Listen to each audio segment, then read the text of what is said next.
Good morning, dear students, and welcome once again in e-learning classes of English grammar. Students, today we are going to explain another lesson which named parts of a sentence, subject and predicate. Students, you know that what is sentence? A sentence that makes a meaningful sense is called sentence. There are two parts of sentence. First one is subject and second one is predicate. बच्चों, आज हम sentence के parts के बारे में जानेंगे, जिसमें पहला सब्जेक्ट होता है और दूसरा प्रेडिकेट होता है। अब सबसे पहले ये first of all you have to know that what is sentence. पहले हमें पता होना चाहिए ना सेंटेंस क्या है। तो sentence which makes a complete sense that is called sentence. जो भी वाक्य, जो भी शब्दों का एक समूह जो कोई अर्थपूर्ण यानी अर्थों से भरा कोई स्टेटमेंट बताता है या कोई बात बताता है, उससे हमें कुछ पता चलता है, जिसका कोई अर्थ निकले, वही वाक्य होता है। उसके दो भाग होते हैं, पहला सब्जेक्ट, दूसरा predicate. Subject is the main word we speak about in the sentence. अब इसमें सब्जेक्ट वो है, मेन वर्ड वो है जिसके बारे में सेंटेंस में कुछ कहा जाता है, और predicate is what we speak about the subject.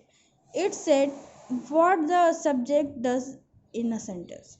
और प्रेडिकेट जो बाकी जो उसका उस भाग होता है, प्रेडिकेट सब्जेक्ट के बाद जो भी कुछ बचता है, यानी जो भी प्रेडिकेट से हमें ये पता चलता है कि ये सब्जेक्ट जो है क्या कर रहा है, ये उसके बारे में बता रहा है। जैसे children plays in the playground, here subject is children and predicate is play in the playground. अब इस समय पता चल रहा है कि हमारे यहाँ पे इस पूरे सेंटेंस में किसकी बात हो रही है? बच्चों की बात हो रही है, इसलिए चिल्ड्रन जो है वहाँ ये सब्जेक्ट हो गया। लेकिन ये चिल्ड्रन क्या करते हैं, कौन सी क्या बात हो रही है, चिल्ड्रन क्या कर रहे हैं? तो चिल्ड्रन प्लेग्राउंड में खेल रहे हैं। तो चिल्ड्रन के बारे में जो बात होती है वो इस प्रेडिकेट के थ्रू आता है। यानी जो मेन वर्ड होता है जिसके बारे में कुछ कहा जाए, जैसे turtle, baby, mother, mango, lips, stars, I, pigeon and you, ये सब क्या है? ये सब्जेक्ट है। लेकिन इसके बारे में जो भी कुछ कहा जाता है, जैसे चिल्ड्रन जो है वो प्लेग्राउंड में खेलता है, टर्टल जो है वो पानी में तैरता है, तो पानी में तैरता है, तो ये इसके बारे में कुछ कहा जा रहा है, इसलिए प्रेडिकेट है। Okay, in the sentence you may have a object which is another noun or pronoun present in the sentence. Example, I go to school every day. Here I subject, while school and every day are object. कभी कभी जो noun और pronoun object भी हो सकते हैं, object में भी शामिल हो सकते हैं, जैसे कि गर्ल है, ट्री है, फ्रेंड है, फ्रूट है, किचन है, ग्रैनी है, वाटर है, ये सब क्या है? नाउन है। लेकिन यहाँ ये एज अ ऑब्जेक्ट दिखाया गया है। ठीक है।